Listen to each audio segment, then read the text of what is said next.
Que el Señor les bendiga, hermanos. Amén. Damos gracias a Dios porque Él ha sido bueno. ¿Cuántos se gozan en el Señor?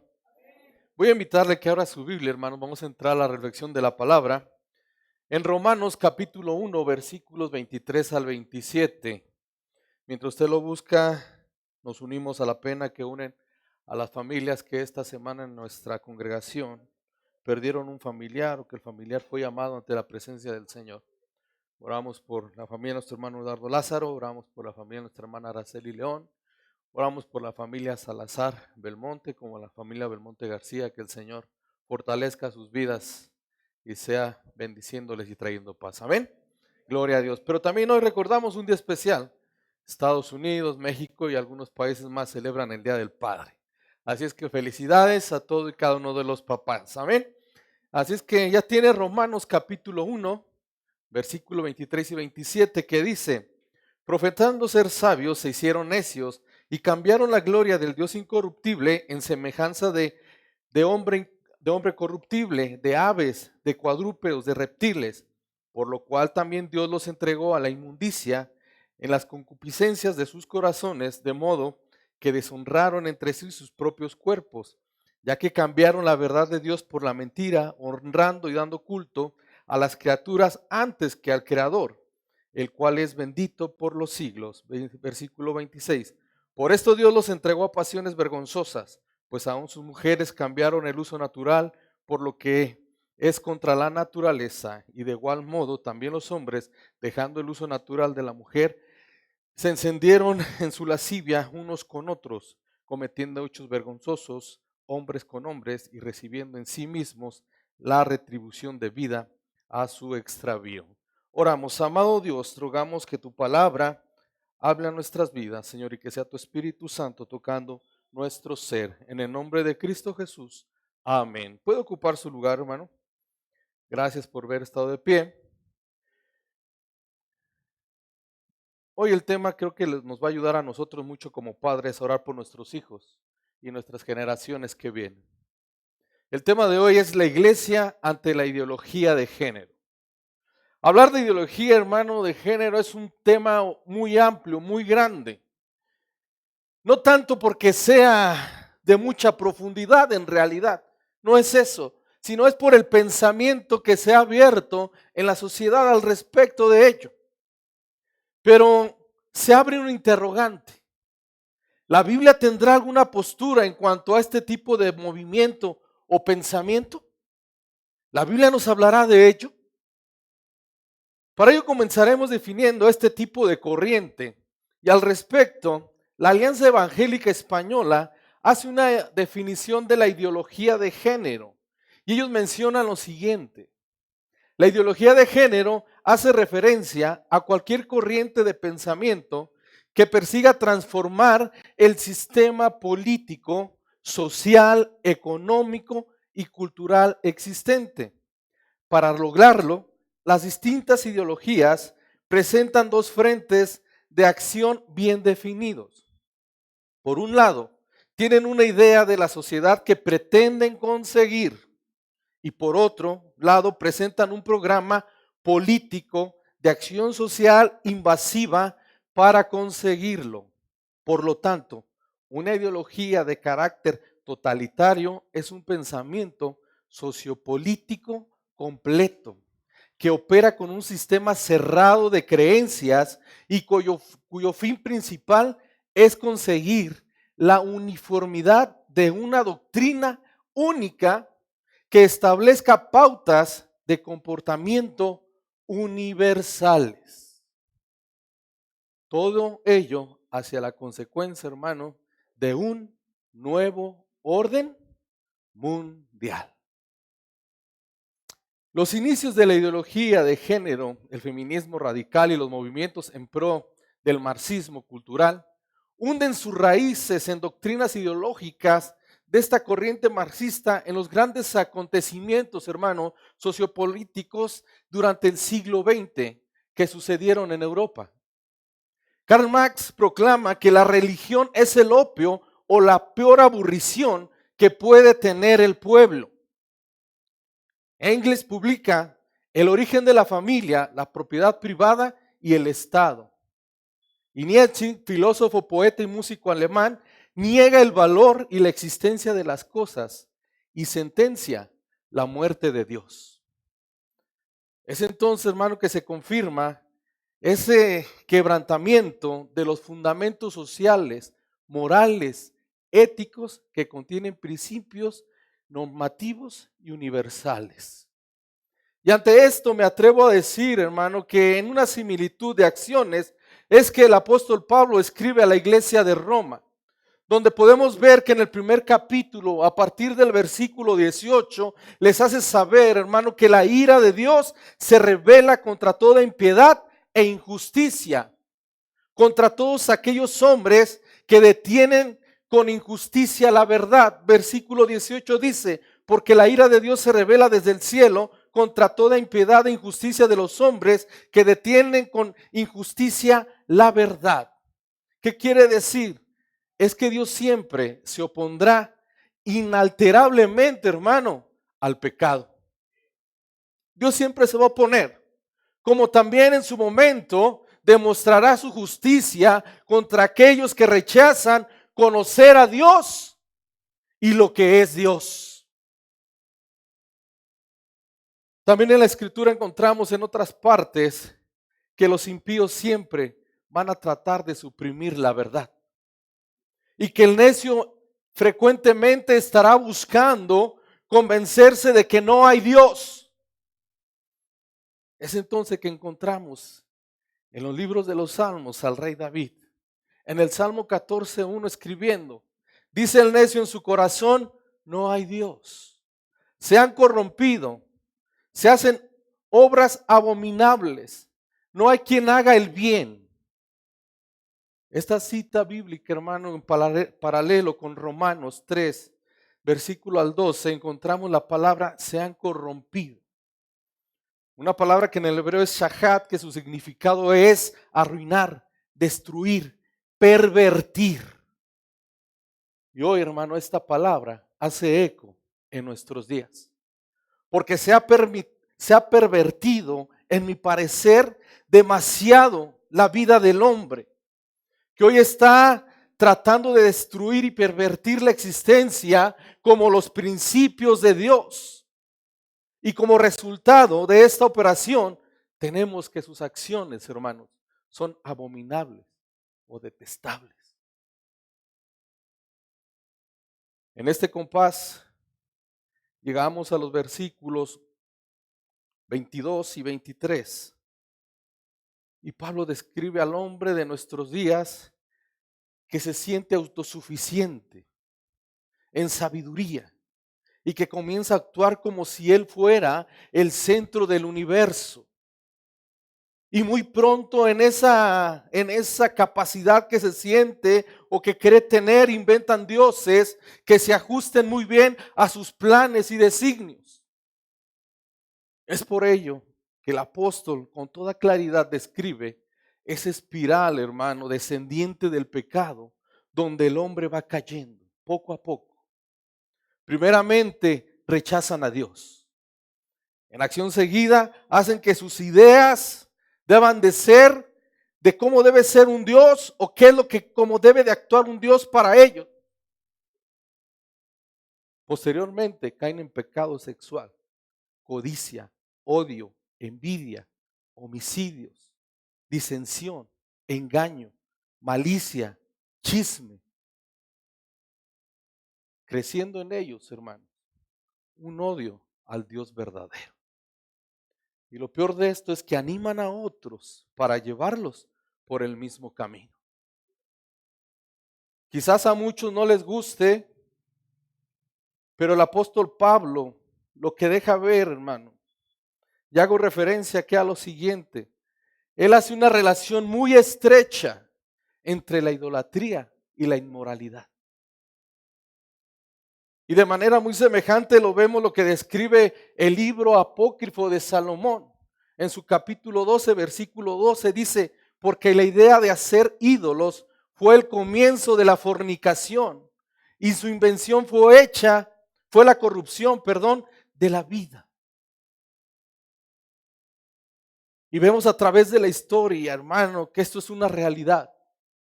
Recordemos simplemente Corinto, lugar donde se supone que Pablo está escribiendo esta carta a los romanos.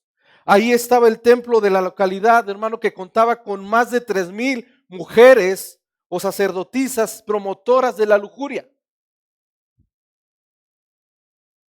Y su diosa principal era Afrodita. Ante ello, como resultado de estas acciones, leemos el versículo 24 que dice, por lo cual también Dios los entregó a la inmundicia. Dios nunca va a tolerar el pecado, hermano. Jamás, jamás. Y esta palabra que tenemos aquí nos debe de hacer reflexionar un poco, porque esta palabra hace como que contemplemos a Dios como alguien que no tiene misericordia del pecador. Dios lo acaba, parece entenderse que Dios lo fulmina en al instante. Pero debemos de tener presente que cuando escribe el apóstol esta parte o menciona que el Creador rechaza inmediatamente al pecador, dejándolo en su concupiscencia de sus corazones, Él está hablando de algo significativo. Porque no se refiere que en el momento de pecar, posteriormente o enseguida, hermano, comenzaron a perecer. No es así. Y la razón es simple de entenderlo, porque cada uno de nosotros somos testigos del amor de Cristo Jesús en nuestras vidas. Cada uno de nosotros. El Señor tuvo compasión de nosotros y nos da la oportunidad para que como hombres pecadores o como pecador yo tenga la oportunidad de arrepentirme y acercarme a Dios. Ese es el amor de Cristo. ¿Cuánto tiempo nos dio a nosotros de conocerle, de que llegáramos a sus pies, de que entendiéramos de su palabra, de su conocimiento? El amor de Dios es tan grande que podemos ver en el Antiguo Testamento la oportunidad que Dios le dio a Caín para que se arrepintiera. ¿Lo recuerda?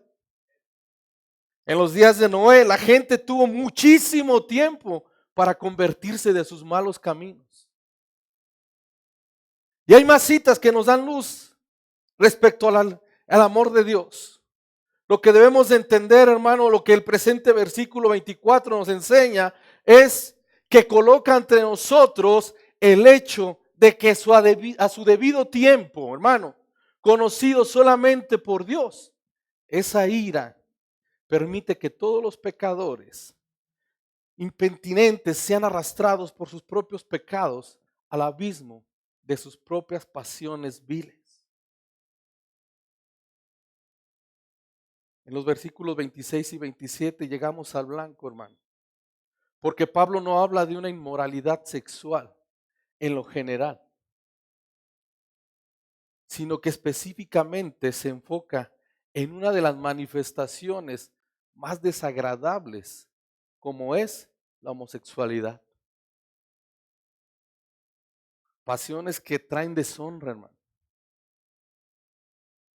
Dice, porque sus mujeres cambiaron la relación natural por aquellas que son en contra la naturaleza. Aquí es claro que el Espíritu Santo inspira a Pablo para que escriba condenación a la práctica de la homosexualidad. A un grado, hermano, que la Biblia en el Antiguo Testamento pronuncia la pena de muerte a aquellos que lo ejecutan. Levíticos 20:13 dice, si alguno se ahuyentare con varón como con mujer, abominación hicieron. Ambos han de ser muertos, sobre ellos será su sangre. Dios nunca tolerará acciones como esta, porque quebrantan ese compromiso mutuo entre los esposos. Destruyen la santidad del principio de la familia. Deforma el bienestar mental de la sociedad. Y mire que ayer fue prueba de ello. No sé cuántos se dieron una vuelta al centro por la tarde. Una marcha del LGBT más y más que le están agregando. Y a mí lo que me sorprendía y me dolía, hermanos, eran las palabras que gritaban y los niños que iban pasando en la calle. y cómo la gente en sus carros les aplaudía. Una tristeza, una tristeza. Deforma el bienestar mental de la sociedad. Y ese tipo de acciones es algo que propaga enfermedades. Escúcheme por favor. La escritura es clara respecto a la enseñanza de las relaciones sexuales. Es clara y precisa. Estas fueron creadas para el esposo y su mujer. Amén. Para el esposo y su mujer. Para nadie más. Y aquí tendré que abrir un paréntesis para los jóvenes, ¿verdad? La relación es hasta que lleguen al matrimonio, no antes. Y para nosotros los hombres casados y mujeres también, son para con nuestra pareja, nuestra esposa o el esposo. ¿Cuántos dicen amén? Todo lo demás es contrario a la voluntad de Dios, hermano. Y tenemos que decirlo. Si no respetamos estos principios, estamos en un gran conflicto con el Creador. Quiero apuntar esto y que se lo grabe en su mente y en su corazón. Y que sea lo único que se pueda llevar de este sermón o de esto que estoy hablando el día de hoy. Grábalo en tu mente, en tu corazón. Y esto es, Dios no puede ser burlado. ¿Me escuchó? Dios no puede ser burlado. Todo lo que el hombre siembra para su propia carne, de la carne segará corrupción. Y el que siembra para el espíritu, permitiendo que Él sea el que gobierne su vida, del espíritu segará vida eterna. ¿Cuántos se gozan por ello?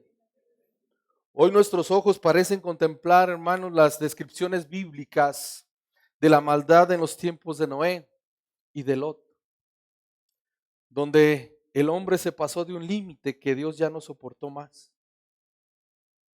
donde juicios ejemplares quedan grabados en la conciencia de cada uno de aquellos pueblos de la antigüedad, como deben de estar presentes también en nuestra memoria. La maldad está desbordada, hermano, como lo muestra la escatología bíblica, siendo esa alarma que nos dice que estamos en los últimos tiempos.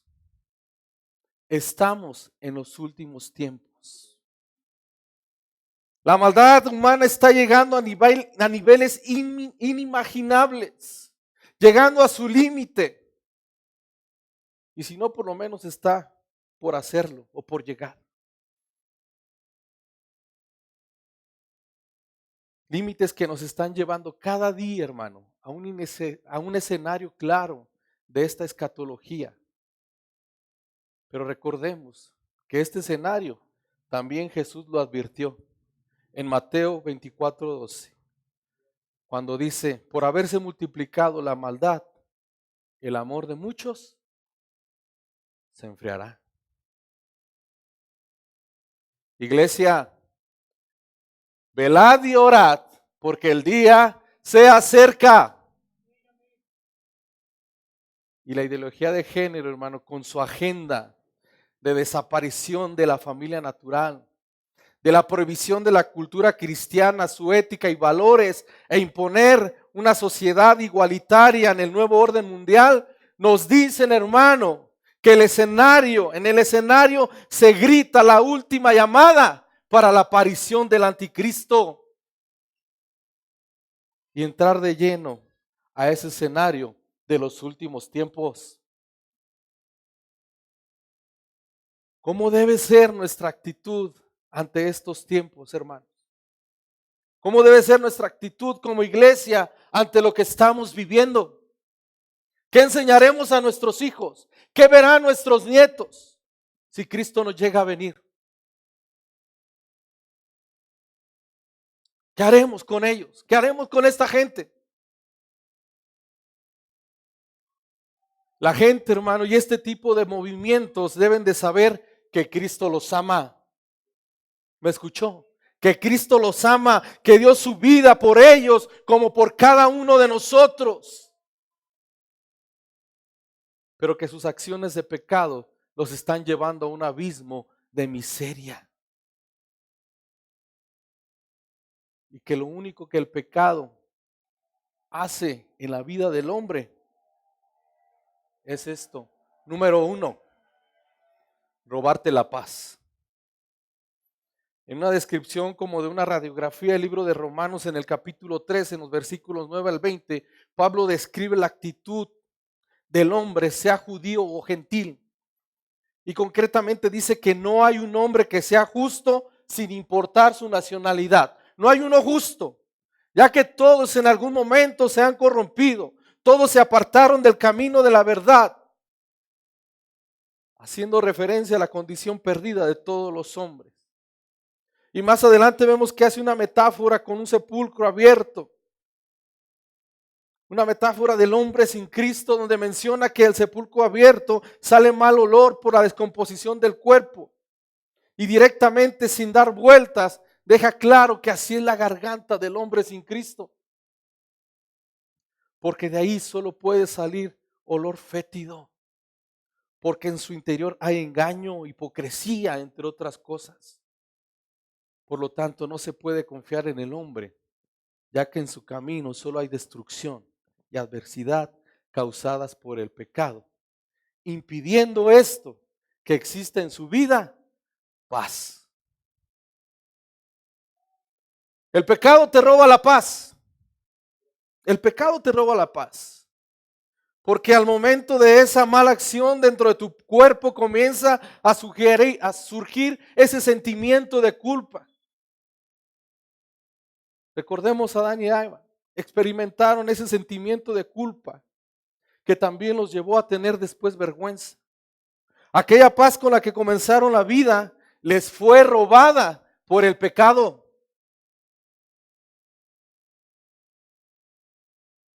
¿De qué podían inquietarse, hermanos? Tenían todo. Dios les había hecho literalmente un paraíso. Y la verdad es que el hombre en ocasiones sí llega a sentirse más inteligente que Dios. La razón de ellos es que usualmente cuando se comete un pecado, se procura mantenerlo en secreto. Que nadie se entere. Que nadie sepa. Pero se ha comprobado que ocultar esto, hermano, trae daño para su salud mental y para su paz. ¿Por qué? Porque el pecado genera, hermano, ¿sí?, sentimientos negativos y destructivos para la persona, que pueden ser muy difíciles de separar. Otra consecuencia del pecado arruina tu relación con los demás. Y no porque tus acciones las justifiques en la demás gente o en ellos, sino que el pecado afecta o llega a afectar a los demás, simplemente.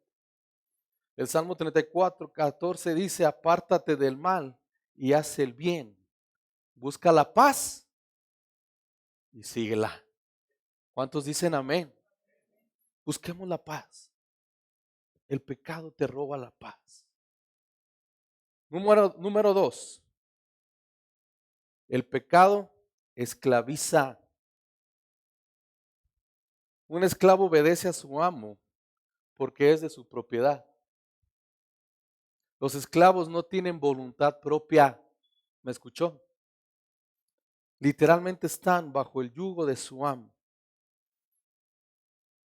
Es entonces que se debe entender, hermano, que cuando el pecado se convierte en el amo de la vida de una persona, ésta es incapaz de resistirlo. Es por eso que Dios ordena que no se permita que el pecado reine en nuestro cuerpo o reine en tu vida, obedeciendo tus deseos. El apóstol dice que él sabe cuán difícil es el vivir en esta controversia de no caer en pecado, ya que él luchó después con ello, aun cuando se convierte a Cristo Jesús. Él lo entiende y es difícil. Ahora bien, algo que deben de saber todos los cristianos es esto. Y lo debemos de tener también en nosotros presentes. Es verdad, hermano, que ahora estamos libres de la pena del pecado. Esa es una verdad, porque en Cristo Jesús somos libres. Amén.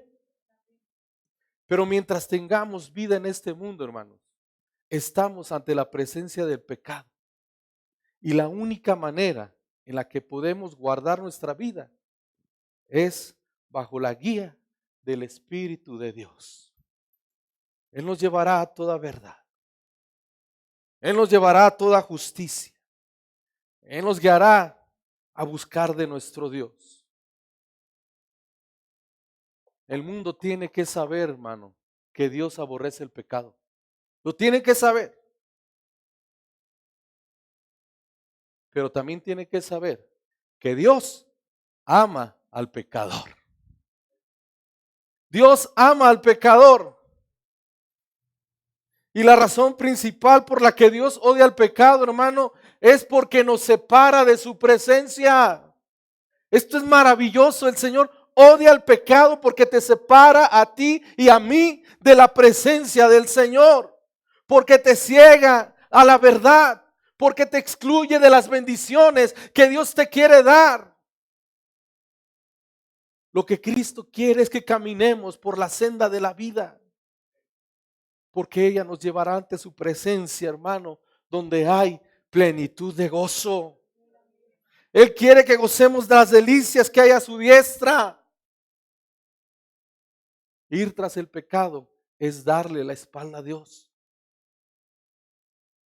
el cual, hermano, tiene pensamientos de paz y planes de bien para cada uno de nosotros, para darnos ese fin que tanto anhelamos, que tanto esperamos. Porque solamente en Cristo hay plenitud de gozo.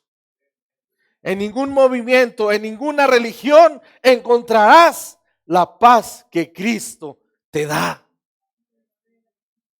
Oremos, hermanos, pidamos a Dios misericordia por la gente que se encuentra esclavizada en el pecado. Que pronto ellos puedan abrir su mente, su corazón, y que el Espíritu Santo les permita, les sea revelada la palabra de Dios. Ya sea aquí, ya sea en otra iglesia, que ellos conozcan la verdad, porque la verdad es la única que nos hace libres. Juan 8:34 dice, Jesús le respondió, de cierto os digo, que todo aquel que hace pecado, esclavo es del pecado. Número 3, el pecado cierra la puerta para entrar al cielo. ¿Cuántos están de acuerdo? Ante esto la escritura es clara, hermano, y menciona que todo ser impuro, pecador, no tendrá entrada en una eternidad con Cristo. La palabra impura viene desde el judaísmo hasta nuestros días. Recordemos en el Antiguo Testamento que toda persona impura física o espiritualmente no podía entrar a los patios del templo. Y en el Nuevo Testamento, todo el que se niega a recibir a Cristo como su Salvador queda excluido de recibir el Espíritu Santo y de participar de la cena del Señor.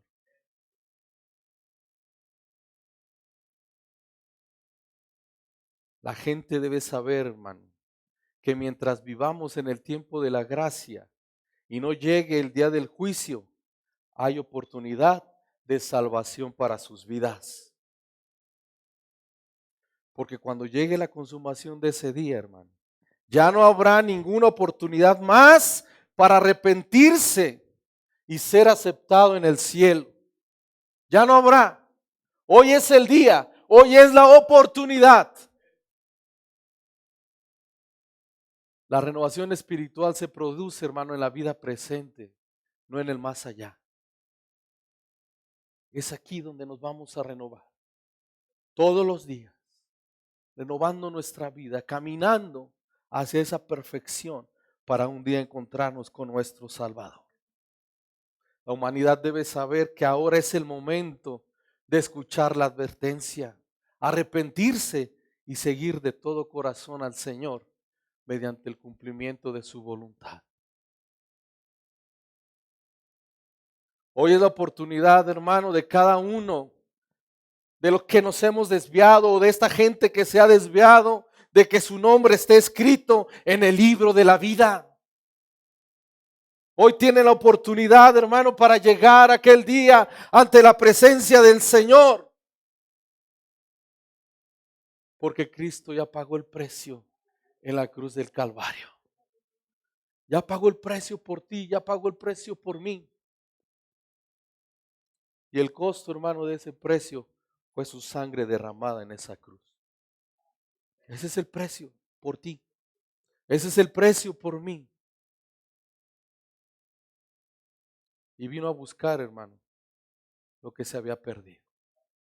Tú y yo y esa gente. Una ilustración cuenta que un niño construyó un botecito con mucho cuidado.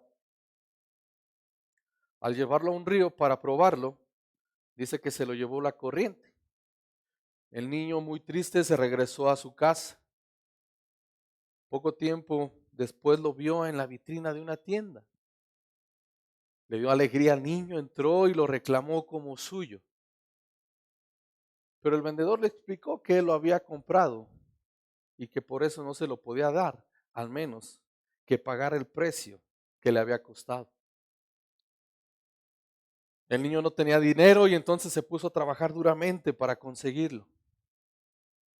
Cuando tuvo el dinero, dice que lo primero que fue corriendo nuevamente a la tienda y compró ese botecito.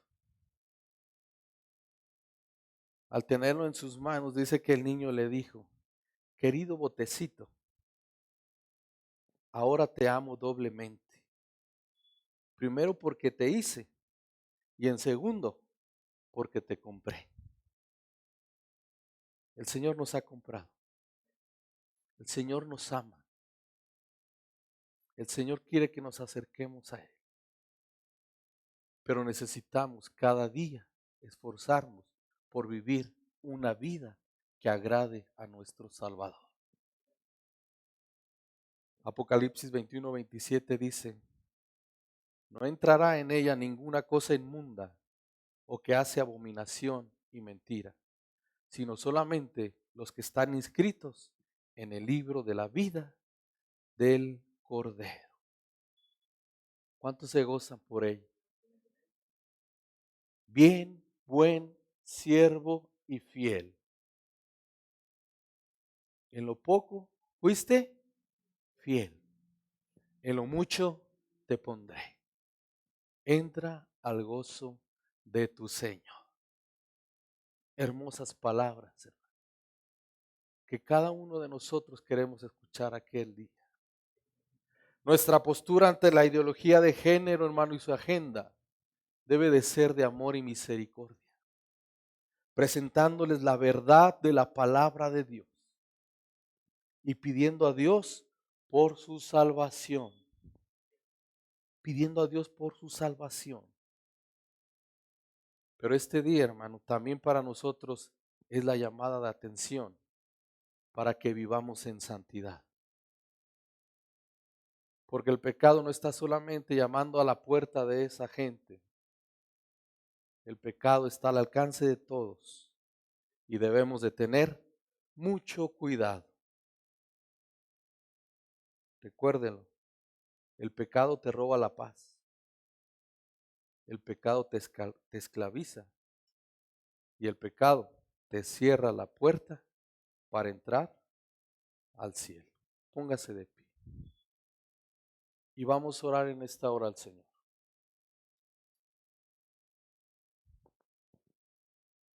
No sé si usted tenga por aquí cerca a su hijo o a su nieto. Y digo, sabemos que estamos en contingencia, pero con hijo y esposa vivimos todos los días. Estamos juntos.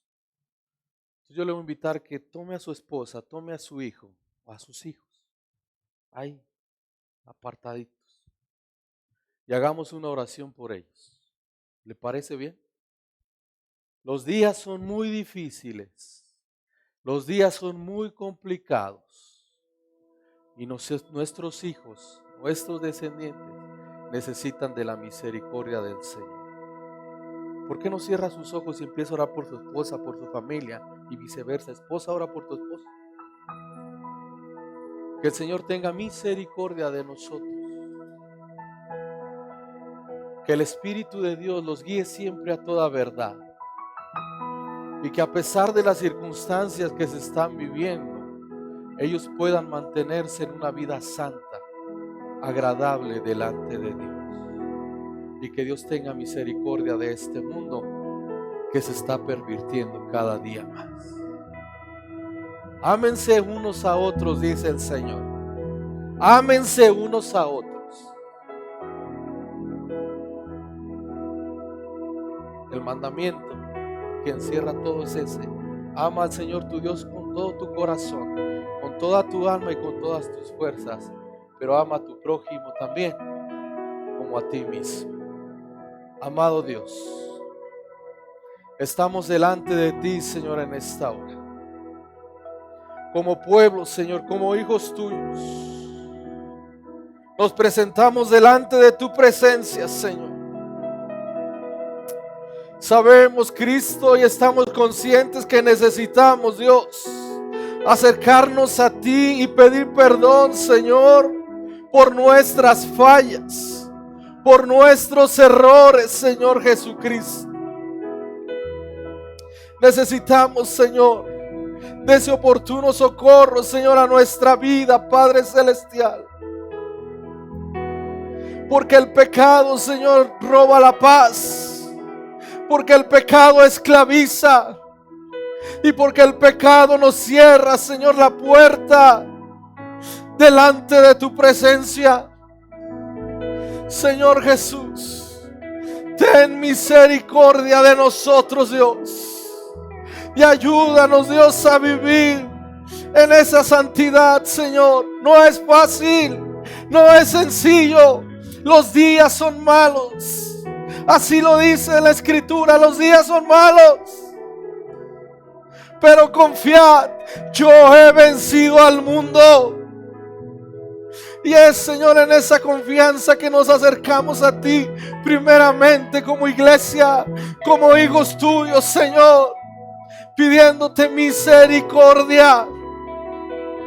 Ten misericordia de nosotros, Dios. Queremos llegar delante de tu trono y ser llamados bien, buen siervo y fiel. Los días son complicados, pero rogamos por esta gente, Señor, que su mente ha sido distorsionada, que han caído en las garras del pecado, que están esclavizados, Señor, a sus deseos en la carne, que han corrompido el principio que tú has marcado, Dios. Ten misericordia, Señor, de ellos. Que tu palabra, Señor, y nuestros labios sean abiertos para que sus corazones y sus mentes, Señor, puedan reconocer que su vida se encuentra en pecado, que ese no es el principio, que eso no es lo que tú estableciste, Señor. Ayúdanos, Padre Celestial. Ante ello tenemos que desarrollarnos. Ante ellos tienen que caminar nuestros hijos, nuestros nietos.